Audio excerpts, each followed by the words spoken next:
পার্সেলটা এত কষ্ট করে সারাদিন বয়ে নিয়ে যাওয়ার পরেও আমি নিজের ইচ্ছায় কাস্টমারকে না দিয়ে ক্যান্সেল করে নিয়ে এলাম। হ্যালো বন্ধুরা, আমি সাগর, কেমন আছেন সবাই? কালকে অফিস যাইনি, তাই আজকে একটু অফিস তাড়াতাড়ি যাচ্ছি। আর এদিকে মামুনদা দেখছি কিছু পার্সেল আমার বাড়িতে দিয়ে গেছে। নতুন সেলার হিসেবে ওর অর্ডারটা বেশ ভালোই আসছে। তারপরে আমি অফিস বেরিয়ে গেলাম। অফিস গিয়ে প্রথমে আমি টাকাগুলো জমা করে দিলাম। পার্সেলগুলো রিসিভ হয়ে গেছিল, তো আমি আর দেরি না করে পার্সেলগুলো শর্টিং করে স্ক্যান করে ওয়েবডি করা শুরু করে দিলাম। যখন ভাবলাম রুটে বেরোবো, তখন দেখছি আবার বৃষ্টি শুরু হয়ে গেল। আমি বসে না থেকে যে কাস্টমারগুলোকে আমি চিনি না তাদেরকে আমি কল করে জেনে নিচ্ছিলাম তাদের অ্যাড্রেসগুলো। বৃষ্টিটা একটু কমলো, তো আমি ভাবলাম বসে থাকলে হবে না, আমাকে এর মধ্যে বেরোতে হবে। ব্যাগটা ভিজে গেছে, তাই বস্তার মধ্যে পার্সেল ঢুকিয়ে নিয়ে যেতে হচ্ছে। পাম্পে গিয়ে তেলটা ঢুকিয়ে নিয়ে সোজা রুটে পৌঁছে গেলাম। রুটে গিয়ে আমি পার্সেল ডেলিভারি করা শুরু করে দিলাম। আর আজকে আমি কল করে কাস্টমারকে বলছিলাম যে একটু তাড়াতাড়ি বাইরে আসুন। আমাদের এদিকে কিছু কিছু কাস্টমার আছে, ওরা যদি বলে ঠিক আছে আসছি বললেও বাড়ি থেকে বেরোতে ওদের 5 থেকে 10 মিনিট লেগে যায়, সে বৃষ্টি হোক আর রোদ হোক। এখানে একজন কাস্টমারের দুটো প্রিপেড পার্সেল ছিল, আর আমি কাস্টমারকে কল করা মাত্রই কাস্টমার এসে পার্সেলটা নিয়ে নিয়েছিল। এখানে একজন কাস্টমার মিন্ত্রা থেকে একটা পার্সেল অর্ডার করেছিল আর বললো আমার মেয়ে হয়তো অর্ডার করেছে, এটা আমাকে দিয়ে দাও, আমি টাকা দিয়ে নিয়ে নিচ্ছি। ছেলেরা অর্ডার করলে কিন্তু সবাই নিতে চায় না।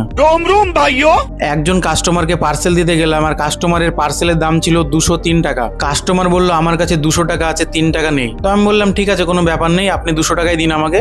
আমরা কারো কাছ থেকে 1 টাকা 2 টাকার জন্য ঝামেলা করি না, কিন্তু যারা 1 টাকা 2 টাকার জন্য খিচমিচ করে, তো তাদের কাছ থেকে আমরাও 1 টাকা 2 টাকা নিয়ে নিই। যদি আপনি আমাকে 1 টাকা 2 টাকা করে কম দেন, তো সেই টাকাটা কিন্তু আমাকে নিজে থেকে কোম্পানিকে দিতে হবে। কিন্তু আপনাদের একটা কমন ডায়লগ হলো তোমরা 1 টাকা 2 টাকা বেশি নিয়ে যাও। আমরা কি আপনার কাছে 1 টাকা 2 টাকা বেশি চাই? আপনার পার্সেলের দাম যেটা আপনি সেটাই আমাকে নিয়ে এসে দিন, তারপরে দেখুন যে আমি 1 টাকা 2 টাকা বেশি চাইছি কি আপনার কাছ থেকে। আকাশের দিকে তাকিয়ে দেখছি সেই মেঘ উঠেছে, তো আমি তাড়াতাড়ি করে আরো পার্সেলগুলো ডেলিভারি করা শুরু করে দিলাম। কয়েকটা পার্সেল ডেলিভারি করার পর আবার দেখছি বৃষ্টি শুরু হয়ে গেল।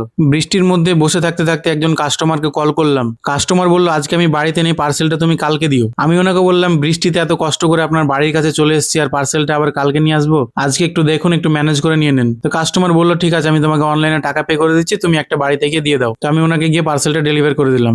2-3টে পার্সেল ডেলিভারি করার পর আবার বৃষ্টি শুরু হয়ে গেল। এখানে একজন কাস্টমারকে পার্সেল দিতে গিয়েছিলাম, আর উনি আমাকে বললো যে এর আগের দিন পার্সেলটা ভুল ছিল, আজকে আমি তোমার সামনে পার্সেলটা খুলে দেখবো। এখানে একটা পার্সেল ডেলিভারি করতে গিয়ে রাস্তার অবস্থা এত খারাপ, আমি কাস্টমারের কাছে যেতে পারলাম না। আমি কাস্টমারকে ডাকলাম, কাস্টমার এসে পার্সেলটা নিয়ে গেল। আমি কিন্তু কাস্টমারকে ডাকি না, আমি যেখানে কাস্টমারের বাড়ি সেখানে গিয়ে পার্সেলটা দিয়ে আসি। এখানে একজন কাস্টমারকে পার্সেল দিতে গিয়ে খেয়াল করলাম কোয়ান্টিটি 3 লেখা আছে, মানে এই কাস্টমারের পার্সেলটা 3টে অর্ডার করেছে, আর এই প্যাকেটের মধ্যে 3টে পার্সেল থাকা উচিত। এখানে customer 15 KG detergent powder order করেছিল। কাস্টমার বললো এর মধ্যে 15 কেজি হবে না, তো তুমি এটা ক্যান্সেল করে দাও। আজকের কাজ আমার এই পর্যন্ত শেষ। ফ্লিপকার্ট রিলেটেড যদি কোনো আপনাদের সমস্যা থাকে তাহলে নিচে কমেন্ট বক্সে জানাতে পারেন।